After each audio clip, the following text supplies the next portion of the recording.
Êxodo capítulo 12, versículo 1. Livro do Êxodo, capítulo 12, versículo 1. Disse o Senhor a Moisés e a Arão na terra do Egito: este mês será para vós o primeiro mês do ano. Dizei a toda a congregação de Israel: aos 10 deste mês, tome cada homem um cordeiro para a sua família, um cordeiro para a sua casa. Mas, se a família for pequena para um cordeiro, então convidará ele o seu vizinho mais próximo, conforme o número das pessoas, conforme o que cada um puder comer. Fareis a conta para o cordeiro.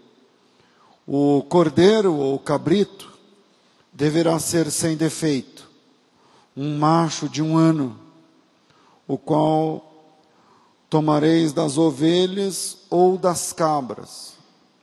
Vós os guardareis até o 14º dia deste mês, quando toda a assembleia da congregação de Israel o matará ao crepúsculo.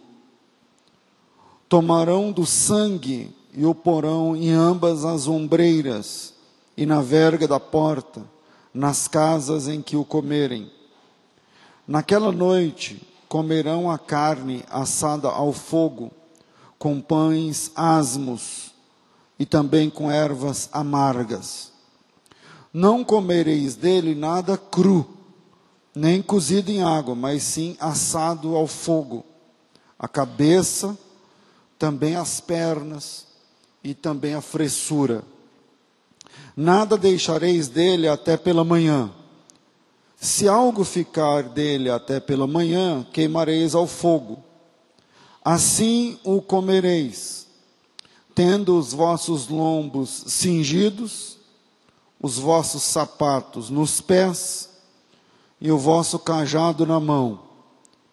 Comê-lo-eis apressadamente. Esta é a Páscoa do Senhor. Amém. Os hebreus passaram mais de 400 anos no Egito. O nome aqui, judeu, não combina, porque judeu vai ser depois. Nesse momento eles são os hebreus, os filhos de Eber, os que cruzaram o rio.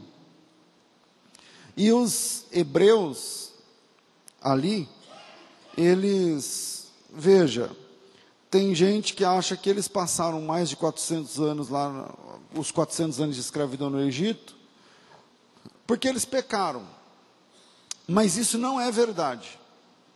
Os hebreus, eles não tinham pecado de idolatria, por exemplo, para merecer os 400 anos de escravidão no Egito. Na verdade,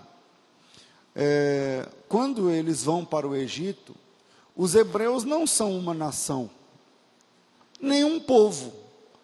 Eles são um clã, uma família grande. Eles são 70 pessoas. Então, sei lá, metade da turma que está desse lado aqui. É isso aí, o tanto de vocês aí, desse pedacinho aí da igreja. 70 pessoas. Quer dizer, não é uma nação. Eles não têm uma bandeira, não têm um rei, eles não têm uma moeda, eles não têm terra, eles não são uma nação.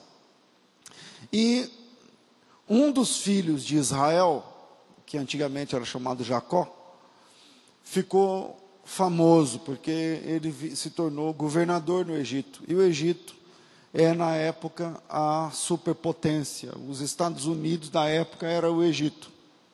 E lá, junto com o faraó, José havia, através da interpretação dos sonhos de faraó, resolvido como sair de uma seca de 7 anos. E por conta disso, o faraó haveria outra pessoa igual a José, então constituiu José como governador do Egito. Então, os hebreus, eles têm um filho que ficou famoso, mas eles não sabem, porque na cabeça deles, esse filho tinha morrido, o José. E aí, lá pelas tantas, capítulo 40, eu não lembro o capítulo, mas 44, 46 do livro do Gênesis, o José se apresenta aos seus irmãos e convida Jacó, que é Israel, para vir para o Egito e morar lá no Egito, por conta da fome que o mundo passava à época. Na viagem, a Raquel morreu. A Raquel é a esposa predileta de Jacó, já que ele tinha duas, não é? É a esposa, é a mulher que ele amava, e foi enganado pelo sogro, e por isso ele tinha duas. E quando eles chegam no Egito, isso é Gênesis 47, vamos ver. Quando eles chegam no Egito, eles são muito bem recebidos pelo próprio faraó. Deixa eu achar esse texto aqui. Eu acho que é o Gênesis 47. No comecinho ali.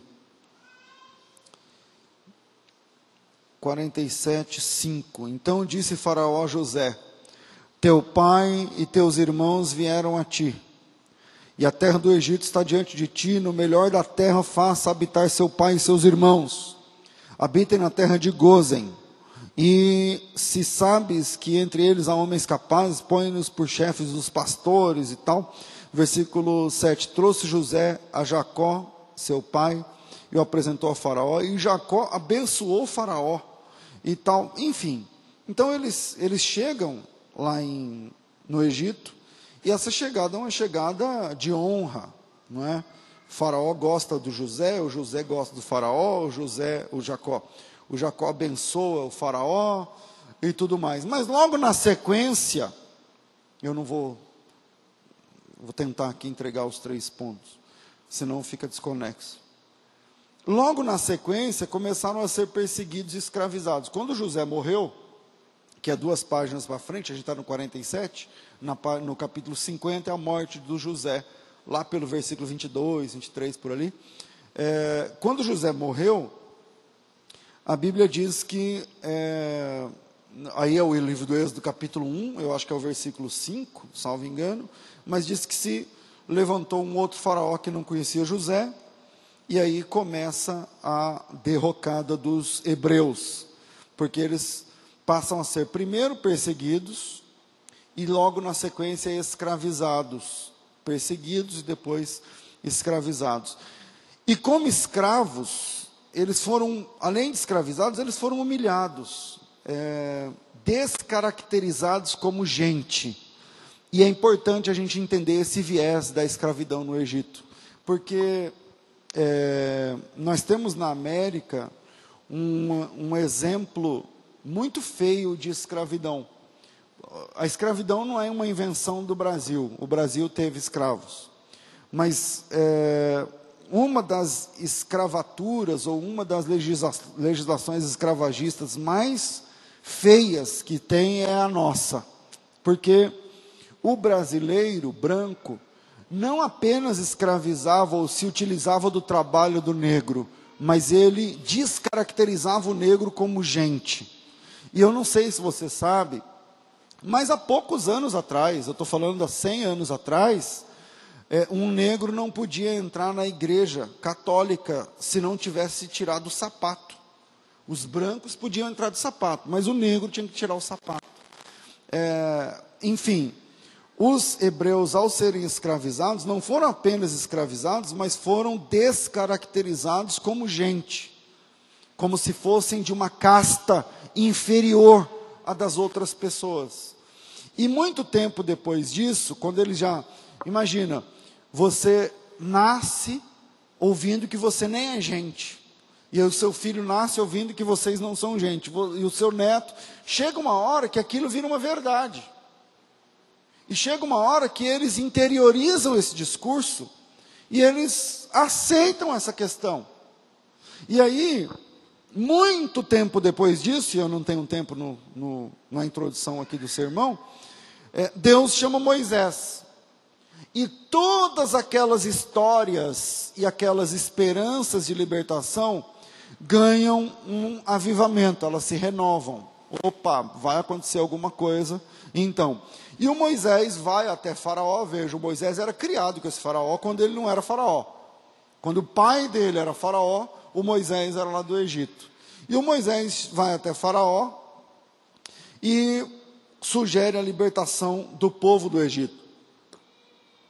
Diante da recusa de Faraó, diante da resistência, Deus envia então as famosas pragas. Quantas pragas? 10. E essas pragas, elas são organizadas, alinhadas estrategicamente, para desestabilizar a teologia pagã egípcia.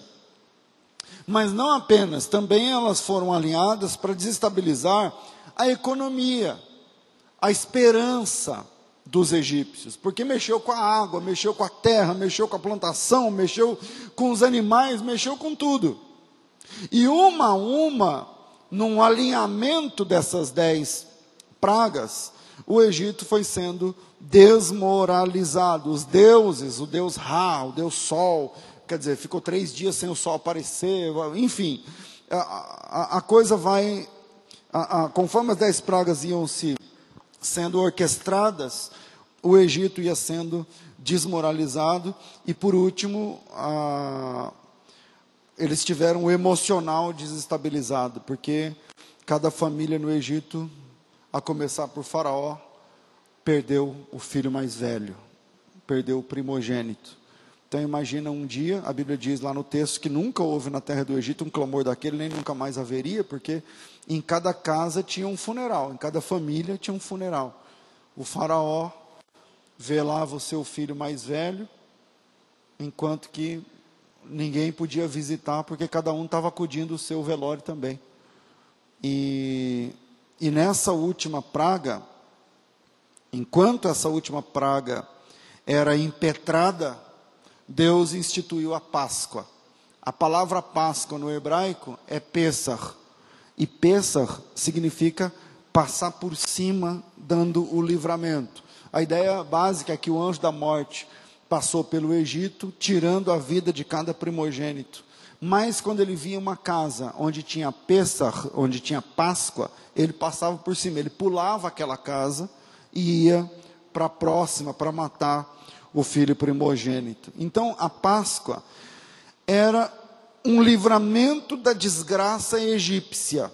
Enquanto os egípcios estavam no velório, os judeus estavam comendo o cabrito ou o carneiro assado na brasa. E essa refeição deveria ser comida com pressa. E é isso que eu queria falar hoje com vocês. Lá no capítulo 12, versículo 11, diz assim: vocês vão comer a Páscoa desse jeito, com os vossos lombos cingidos, significa vestido, com a blusa vestida, não é? O paletó, a roupa de frio, para viajar, os sapatos nos pés, o tênis, a sandália ou o sapato, e o cajado na mão.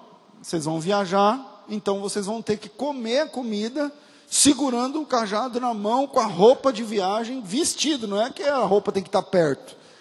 Vocês vão comer a Páscoa vestidos para uma viagem. E aí o texto termina dizendo: vocês vão comer a Páscoa apressadamente.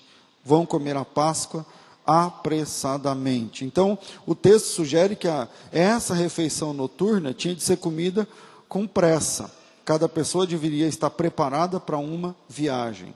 Hoje, eu queria ter tempo para falar sobre 3 faces dessa história na história. Deixa eu tentar explicar melhor. Hoje nós vamos entender que a Páscoa dos hebreus, a ceia de Jesus e a ceia nossa, ela requer um certo nível de prontidão.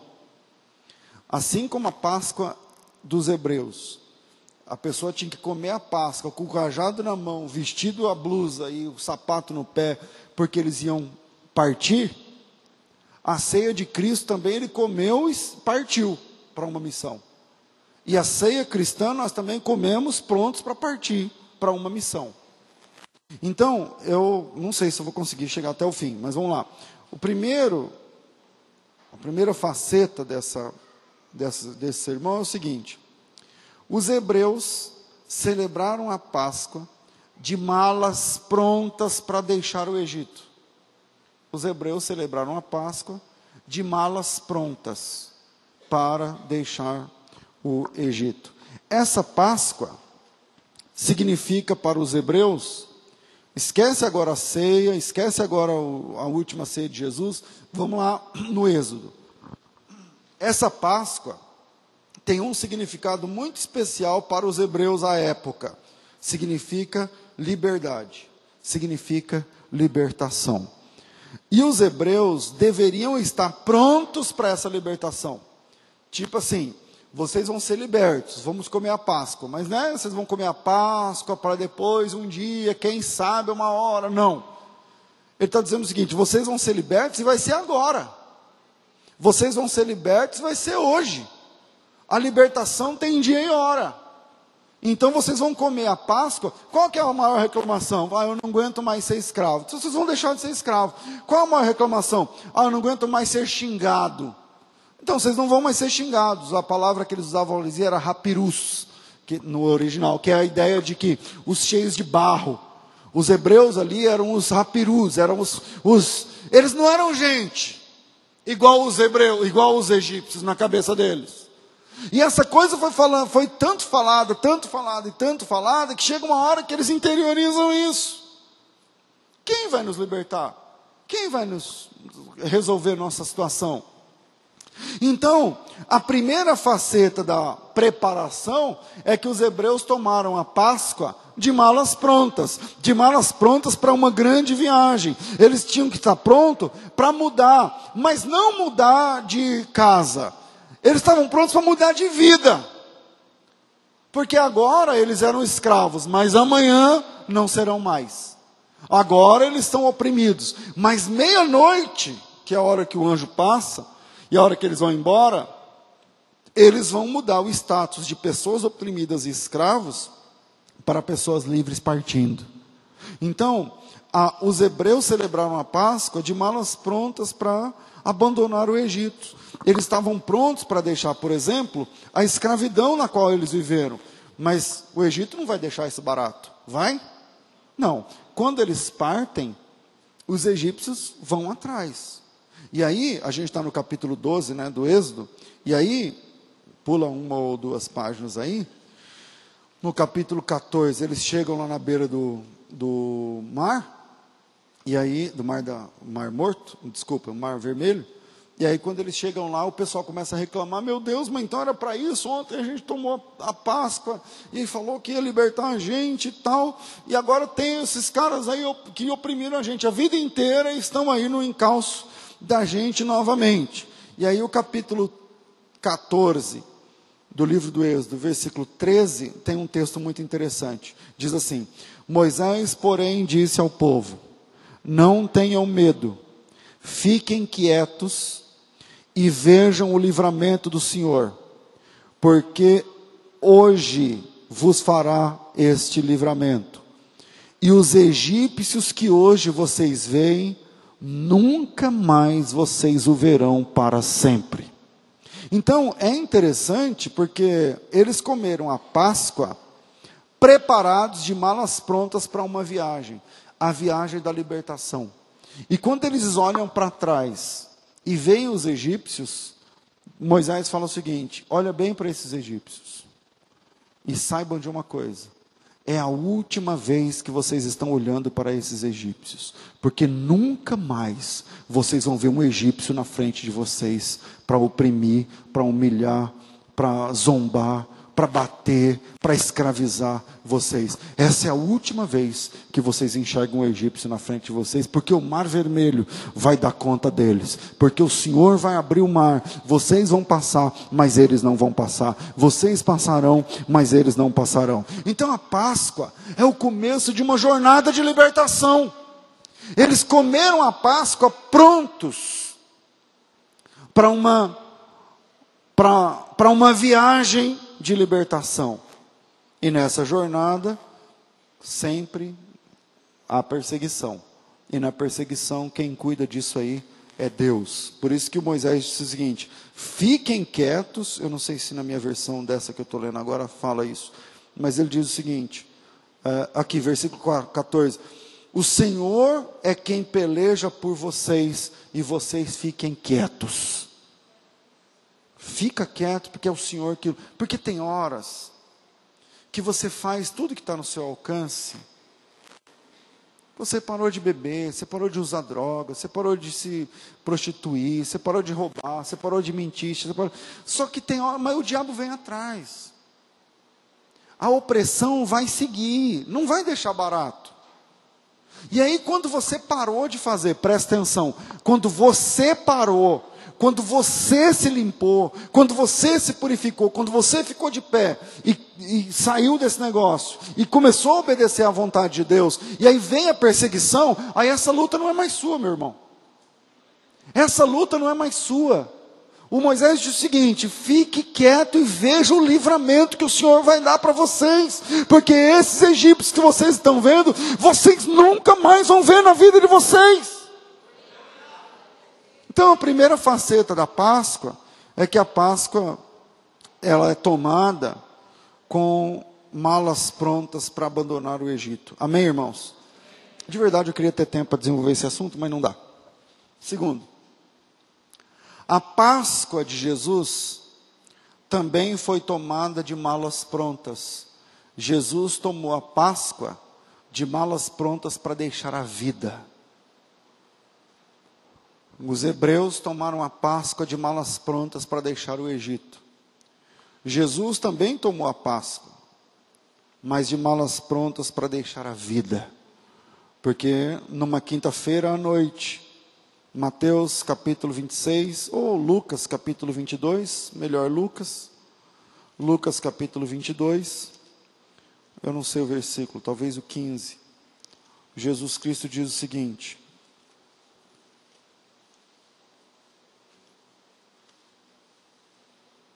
palavras de Jesus: desejei muito comer convosco esta Páscoa, antes do meu sofrimento. Eu vou comer a Páscoa e depois eu vou partir para o sofrimento. Porque vos digo que não mais comerei dela até que se cumpra no reino de Deus. Jesus, ele toma a Páscoa instituindo a ceia. É interessante esse viés aí, né? Ele toma a Páscoa e da Páscoa ele institui a ceia. E Jesus tomou essa ceia já pronto para o Getsemane. Jesus toma a ceia no centro da cidade, em Jerusalém. E quando ele toma essa ceia, na sequência de tomar a ceia, ele toma a ceia, que é essa Páscoa que ele está celebrando com os discípulos. Ele toma essa Páscoa, que vai virar ceia para nós. E quando ele toma a Páscoa ou ceia, ele canta uma música. Está em Mateus 26, 30. Vamos lá. Mateus, capítulo 26, versículo 30, diz assim. Veja o versículo 29. Digo-vos que desta hora em diante eu não beberei mais desse fruto da vide, até que um dia, até aquele dia em que o beberei, em que o beba de novo convosco no reino do meu Pai. Ele come o pão e depois o cálice. Quando ele toma o cálice, ele canta um hino, diz o versículo 30. E tendo cantado um hino, partiu para o Monte das Oliveiras. E o que acontece no Monte das Oliveiras? no Monte das Oliveiras, Jesus é traído por Judas, recebe o beijo no rosto e é preso, enquanto estava orando. Então, o segundo ponto que eu queria deixar para vocês de prontidão, hoje o assunto é a ceia e a prontidão, é que a Páscoa de Jesus, ele tomou de malas prontas para deixar a vida. Os hebreus tomaram a Páscoa de malas prontas para deixar o Egito e a escravidão. Mas Jesus toma a Páscoa de malas prontas para deixar a vida, porque ele não estava ali representando um papel. Ele termina a Páscoa e diz: já estou pronto para o Getsemane. E a palavra Getsemane significa prensa de azeite. Ali onde Jesus é prensado por nossos pecados, onde ele chega a suar gotas de sangue, diz o texto bíblico. Jesus, fortalecido pelo Espírito Santo, não estava ali com medo. Ele disse no final: Senhor, que seja feita a sua vontade e não a minha vontade. Em sua oração, de Jesus Cristo deixa claro que a vontade de Deus era o que realmente importava. Então, no Êxodo, olha que interessante, no Êxodo, um cordeiro salva os primogênitos hebreus. Lembra? Porque diz assim o texto: na casa que tiver o sangue, não vai ter a morte do primogênito. Então, no Êxodo, na primeira Páscoa, um cordeiro salva os primogênitos. Mas agora, é um primogênito que se torna cordeiro para salvar todo mundo. Agora, em Cristo, o Cordeiro de Deus que tira o pecado do mundo, o primogênito Filho de Deus, agora, Jesus Cristo como primogênito Filho de Deus é oferecido. No Êxodo, Deus, através do sangue de um cordeiro, poupa os primogênitos hebreus. E agora, Deus, para salvar a humanidade, não poupa o seu primogênito, Jesus Cristo, nosso Senhor. E Jesus, como primogênito de Deus, morre para salvar os filhos de Deus eternamente. Ou seja, Jesus toma a Páscoa de malas prontas para deixar a vida. Jesus toma a Páscoa, essa ceia, pronto, assim como os hebreus estavam com o paletó no lombo, o sapato nos pés e o cajado na mão, Jesus toma a ceia com a túnica preparada, túnica que será dividida, túnica que será sorteada. Ele veste a túnica para participar da ceia, para participar dessa Páscoa que agora ele vai instituir como ceia. E ele segue com os seus discípulos para o horto do Getsemane, onde ali será preso, será manietado, amarrado, algemado, e passará pelo duro flagelo, aonde receberá um cetro na mão.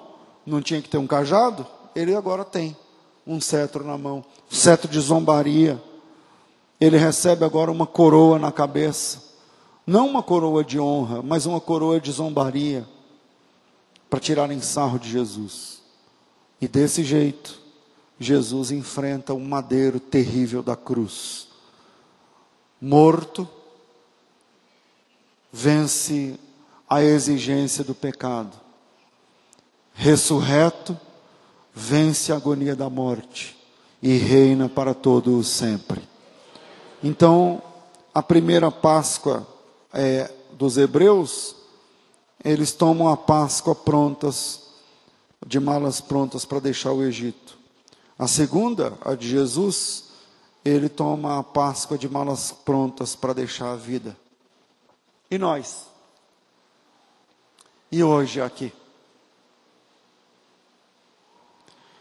A terceira Páscoa que eu queria falar é a ceia do Senhor, onde o cristão, aquele que fez o voto de seguir a Cristo, aquele que obedeceu a ordenança descendo as águas do batismo, também participa da ceia.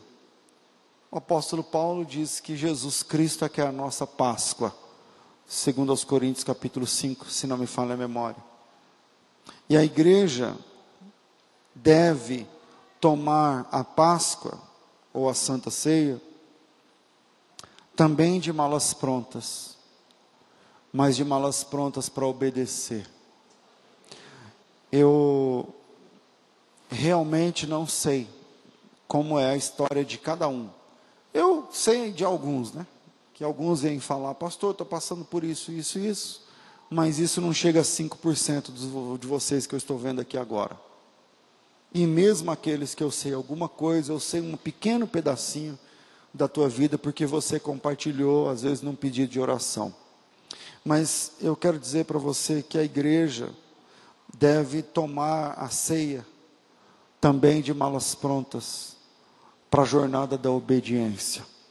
Os hebreus estavam prontos para viajar e enfrentar o desconhecido. Jesus estava pronto para viajar enfrentando a morte. Para nós, a gente está pronto para quê? A gente tem que estar pronto para quê? Será que é para a morte? Será que tem alguém aqui preparado para a morte hoje? Será que tem aqui alguém preparado para enfrentar o desconhecido hoje? Se Deus chegar em você e falar para você assim, eu quero que você vá para tal lugar, eu quero que você vá lá para o norte do Brasil, levando a palavra de Deus, você está pronto? E se Deus quiser de você agora, que você vá para algum lugar falar a palavra, você está pronta? E se Deus, porque a gente acha que a gente está na igreja para sermos servidos. Onde é que está a prontidão da igreja? Onde é que está a prontidão do crente? Onde é que está a prontidão dos irmãos que podem dar a vida pelo Evangelho? Que podem e devem dar a vida pelo serviço, mas não é isso que a gente enxerga. Em Coríntios capítulo 7, versículo de número 29, o apóstolo Paulo diz assim, isto, porém, eu vos digo, irmãos, que o tempo se abrevia, e resta que os que são casados sejam como se não fossem, os que choram como se não chorassem, os que se alegram como se não se alegrassem, os que compram como se nada possuíssem, os que usam desse mundo como se deles não precisassem, porque a aparência do mundo passa. Paulo está dizendo o seguinte, eu queria sugerir para vocês a prontidão. Como assim, pastor? Aquele que compra como se nada possuísse? Você comprou, mas como se não fosse seu, é para servir. Você tem, mas é como se não tivesse, é para servir. Você está, mas é como se não tivesse, você existe para servir. A ceia, a Páscoa, no Antigo Testamento, é prontidão. Você tem que participar da Páscoa com o cajado na mão, pronto para viajar e enfrentar o deserto da vida. Você está pronto? Os hebreus disseram, estamos prontos. Jesus toma a Páscoa, pronto para enfrentar a morte. Dali ele vai para o Getsemane, dali ele é preso, e em algumas horas ele perde a vida, ele é morto. Você está pronto? Para quê? Nós estamos prontos para quê? A ceia sugere prontidão. O Senhor disse na primeira, assim vocês vão participar da Páscoa, com paletó de viagem, o sapato no pé e um cajado na mão. Comam com pressa, porque comendo vocês vão enfrentar o deserto do Sinai. Jesus serve a Páscoa, institui a ceia, termina a ceia, toma o último gole, canta um louvor e fala-se embora para o Getsemane. É ali que ele vai ser preso. E dali ele vai ser morto. E nós? A gente toma a Páscoa ou a ceia por tomar? Para confirmar nossos pecados? Que a gente não consegue se libertar de coisas da vida? Você deve tomar a ceia pronto para servir, como, onde e da forma que Ele quiser. você estaria pronto agora. Você estaria pronto agora. Se Deus falar agora, se você tem que ir para a Bahia, morar lá, para, sei lá, fala um nome aí e tal. Você está pronto agora? Ceia significa prontidão. Tomar a ceia significa entender, Senhor, eu entendi que os meus irmãos, os hebreus, estavam prontos para viajar, estavam prontos para a libertação. Eu entendi que meu irmão Jesus Cristo estava pronto a morrer. E eu entendi que eu devo estar pronto a obedecer. Será que nós podemos tomar essa ceia essa manhã? Você está pronto?